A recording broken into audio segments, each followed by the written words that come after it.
in the state, and he was famous for his Barbera, and also it was a great blender. So he blended a lot of it, you know. So that's where the budwood came from. We bought it from Carrie God, took it to a nurseryman in Sonoma, and Charlie Spinetta was going to get half, and we were going to get half. It was enough for 5 acres for him and 5 acres for me.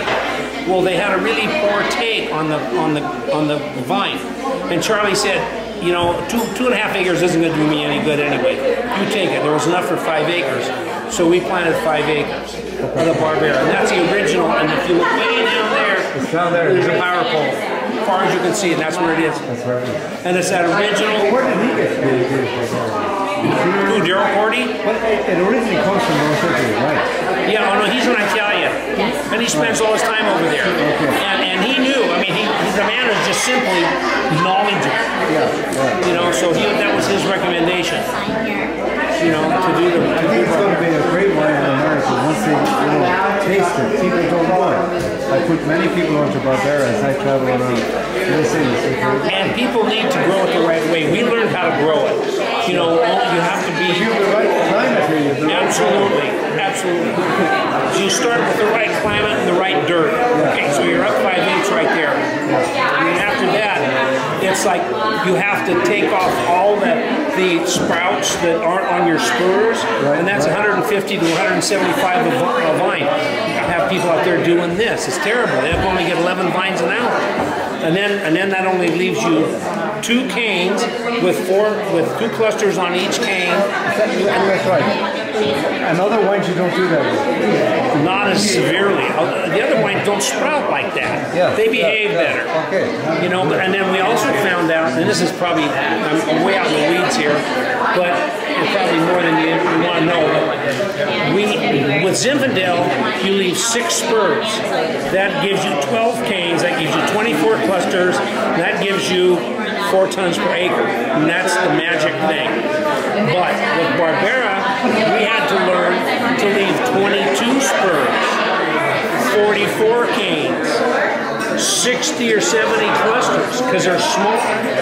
And then what we go through too is we go through any second crop that's on the vine, the primary crop we leave, and then it hits the ground. They call it taking the green harvest over there in Italy. I see that. And so that's what we do, because that will never get right. The second crop will turn purple, but it'll be terribly acidic, and you cannot make wine out of it. So we had to learn it. That's very good. But Barbera, and I learned this from Charlie Spinetta, he brought them up the state kind of small, you know, and they cropped anyway, and they kept growing. But Zinfandel, if you overcrop them young like that, they stay spindly on the bottom, and then they get big on the top. Yeah. You know, but Barbera isn't that way. Okay. So you can get a crop off of them at 4 years. Just don't overdo it. But after that, it's Katie bar the door. You know, it's like sugar, but on the basis of lack of acid. Because if you pick Barbera and it's got too much acid in it, you cannot get the wine and make it drinkable. You cannot get the wine to be drinkable. So you test it on the vine and absolutely, on the vine. Absolutely, yeah. And what we do is they can be 25.5 sugar, but 1.1 acid. No winemaker will touch them. Oh.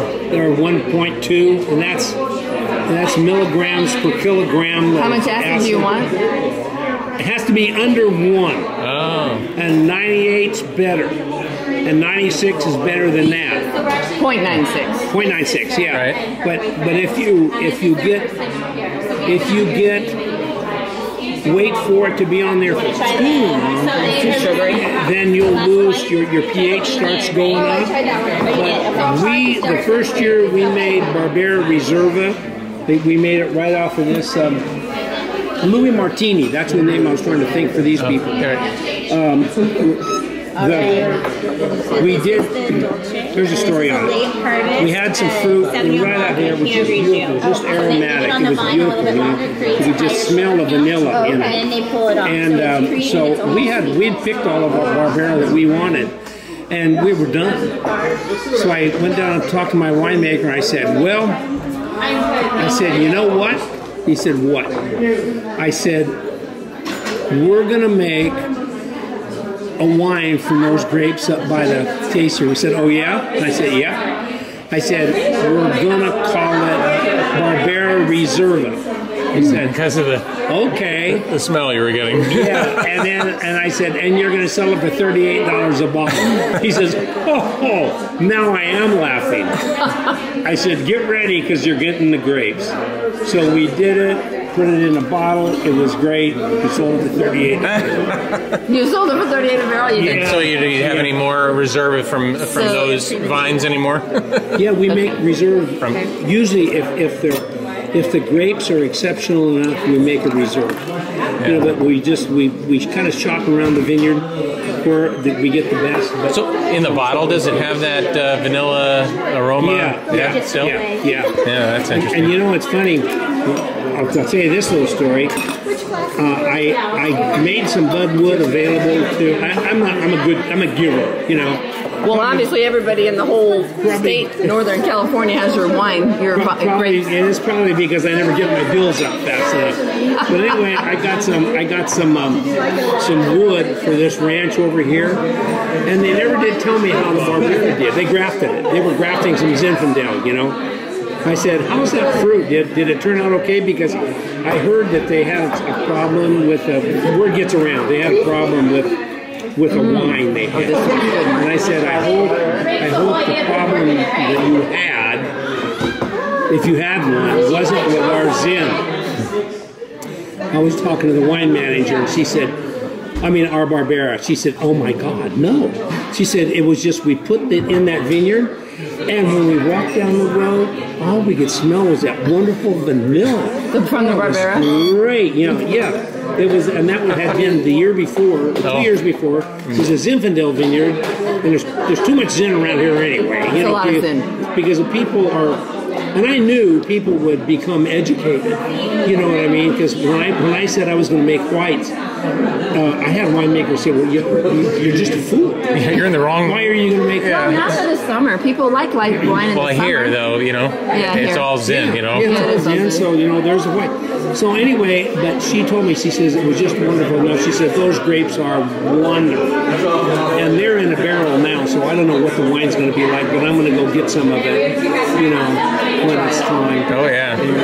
It's fun. Cool. It's just, this business is a kick, you know. It's work, but it's fun work. It is, yeah. So who do you think, like, besides yourself, Spinetta, you're the kind of the grandfather, bellwether, you know, of this Amador County, aren't you?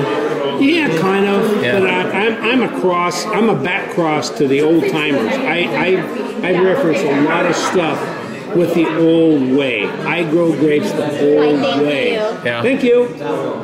And so, you know, I don't go out on a limb and say, well, I'm going to mow I'm going to do short mowing. Well, Right. you can't do that because the grass that's there, I don't care what it is, will keep growing, and you mow it, and it'll keep growing, and it'll keep growing. Well, it's keeping growing. It's taking moisture out of the soil. So I mean, so here's your grass crop that people, you know, errantly thinking, I guess that's a term, what they're saving their moisture. They're not saving their moisture at all. No, still, unless They you just remove the It's grass. bye-bye. Right. You know? Right. So anyway, and so I don't get invited to talk on too many panels. It's not good though. Who wants to do that? Yeah, I just debunk things. You know, they're talking about doing a symposium on grapes grown without water. And they're going to do it in the Lodi area because some of the Lodi people are buying our grapes under the impression that they're raised without extra water. Well, I just stepped over irrigation in wherever we just were. you know, people, their sprinklers are on now. Yeah, I see it. I see the hoses. Yeah. Well, drippers is we all irrigate some. On these other varieties other than Zin, we irrigate a fair amount. With Barbera, if it's 100 degrees, you better get your drippers on. Well, and you know it's 100 degrees here a lot. Yeah. I'm sorry. You had somebody told you could have one more glass of wine in your lifetime, and it can't be Yours. where would you go? And it has to be from Amador. Where would you go? Oh, it would either be Dillian, or Dillian makes really good wines. Jeff Lundquist makes really good wines. And which one would you get? Would you get their Cooper Barbera? If I was on my way out, I'd just say, pour me something. You want that? This business is a kick.